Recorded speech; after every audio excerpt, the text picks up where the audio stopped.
So you know the TV series Wilfred, where Elijah Wood plays Ryan, a depressed man who's the only one who can see his neighbor's dog, Wilfred, played by Jason Gann, as a man dressed in a dog costume? Wilfred the dog talks with Ryan constantly, persuading and manipulating him to take certain courses of action. It may be tempting to categorize Wilfred as a straightforward animal spirit guide, like those found in Native American mythology, where a young initiate, usually an adolescent male, embarks on a lone vision quest and discovers his totem animal after fasting and praying through many days and nights. This concept of the spirit animal is popularized and romanticized today as 100% benevolent, a figure who uses its powers for the good of the human it's guiding. Wilfred, though, is anything but straightforward, and his guidance is not only misleading, but often appears to harm rather than benefit Ryan. Wilfred is not an animal spirit guide, as he often argues, but rather a trickster figure. I led you to happiness. Don't you see? This proves it. Now we know for sure. I am a god.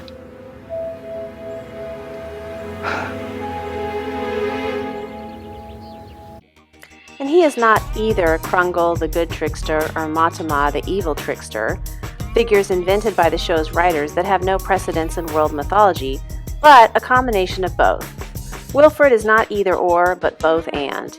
The psychologist Carl Jung explained that figures such as tricksters or gods contain both light and shadow sides, and Wilfred is in line with this theory that archetypal figures are non-dualistic. Furthermore, he fits the trickster's profile, vulgar in ways that mock the seamy underbelly of life, like the Native American coyote's sexual and scatological humor. A Crow Indian story goes like this. Coyote was out walking by a strawberry patch when he saw some good-looking girls picking berries. He tricked them by poking the end of his penis out of the bushes to make it look like a strawberry that they then fondled to his delight. Then they threatened to cut it off so they could pick it, but he snuck away in time. The girls realized it was Coyote playing a trick on them, so they played a trick back on him by pretending to be dead on the ground the next day. He sniffed around the girls, wondering if they were dead, and each time he sniffed near their anuses, they farted in his face. Then they all jumped up and said the joke was on him this time.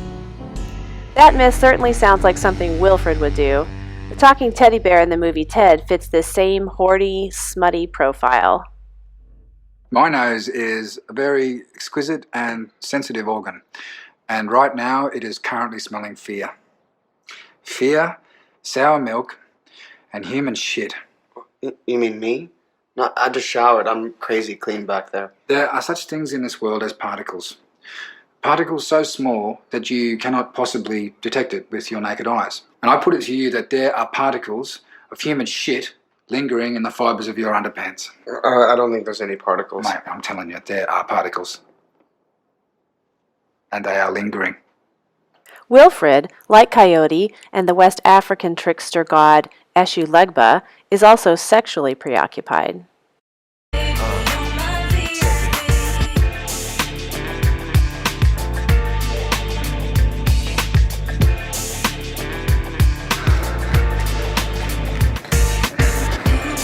Mainly, though, Wilfred, like all tricksters, is a boundary crosser, similar to the Greek god Hermes, who guides humans from one world to the next.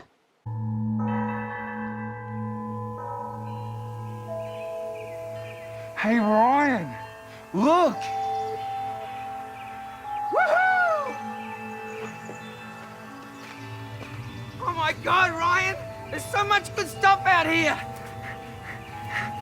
Here, Wilfred leads Ryan out of the dank basement into a wonderland of natural smells and sights. So why can Ryan see Wilfred? Is he not only depressed but also schizophrenic? Is he just like his mother, who also sees visions and for a while has a human dressed as cat trickster familiar? In studying the history of shamanism in cultures around the world, one learns that the shaman in a tribe or village was frequently an outcast with a deformity or mental illness, all the better to allow him or her to enter ASC, the altered state of consciousness that is necessary to travel to and communicate with the spirit world.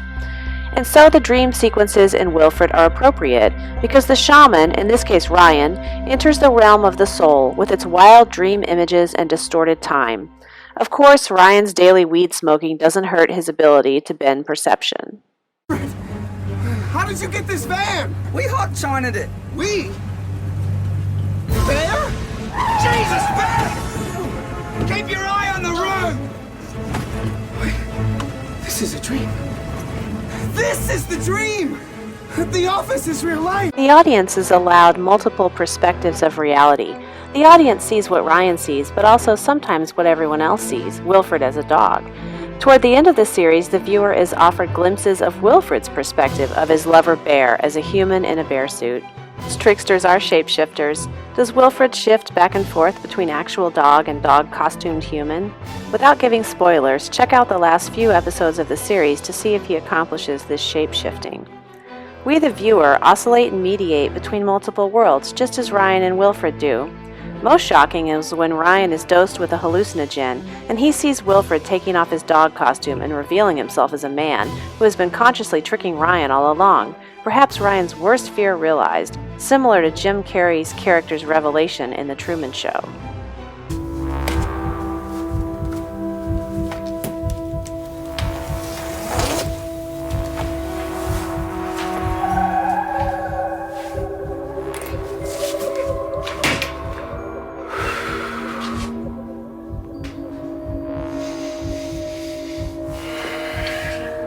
In some West African cultures, the costumed divinities that have acted out annual rituals are at one point revealed to the adolescent village children as men wearing costumes, shocking them into adulthood in a rite of passage akin to the revelation that Santa Claus is not real. Ryan is undergoing a rite of passage beyond his suicidal tendencies, his need for his father's approval, and his need for the love of Jenna, his neighbor. He is coming into his own identity. And so, like most tricksters' behaviors, Wilfred's many malicious acts are revealed as ultimately beneficial to Ryan, at least in the big picture. One of the messages in Wilfred is that the trickster energy is sometimes needed to shock a person out of his or her self-obsession. Animals have the advantage there. They are not self-referential, although Wilfred certainly has his needs. Douglas Adams in The Hitchhiker's Guide to the Galaxy emphasizes the power of the animal world and mocks humans when he states that humans are only the third smartest creatures in the universe. Mice come first because they manipulate humans by controlling the outcomes of their experiments. Dolphins are the second smartest. Humans come in third. Is Wilfred smarter than Ryan? Maybe. He sure is able to trick Ryan every time. But does Ryan need to be tricked in order to be healed? Apparently, yes. What would happen if we could all talk to our dogs and cats? A Swedish invent team is working on a headset that reads your pet dog's brainwaves and translates common EEG patterns into English phrases. The No More Wolf headset is still in the works, but it's a lot of people's dream come true. At the same time, it lets the dog out of the bag, and that perhaps some things, such as our dog's opinion of us, are better left unsaid. Ultimately, though, I want to be like Dr. Dolittle or Ryan and talk to the animals. If a human could merge his or her consciousness with other species of the natural world, can you imagine the reverberations?